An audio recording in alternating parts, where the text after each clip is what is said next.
This morning, the Trump administration has invoked the so-called state secrets privilege, trying to stop Judge James Boasberg from asking any more questions about how President Trump used a wartime power to deport hundreds of Venezuelan migrants. Judge Boasberg did not immediately respond to last night's legal filing, which could allow the White House to block the use of evidence in court.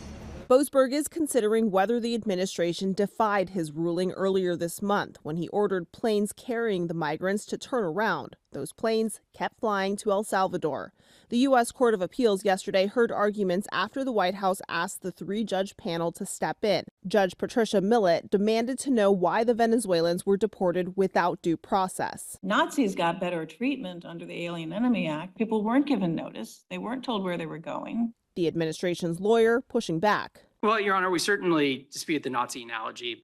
Arguing Trump was exercising core presidential powers. The administration says many of the migrants are violent gang members, despite some having no criminal history in the U.S. At least 5 have filed declarations denying they were ever in a gang. And now we're learning 8 female detainees were also flown to El Salvador, but had to be returned to the U.S. because El Salvador was accepting only men. A photographer there when the planes landed says many of the migrants appeared stunned when they arrived. It was as if they had just been plucked out of a nightclub or something, the way they were dressed and everything. Christiane Cordero, ABC News, Washington.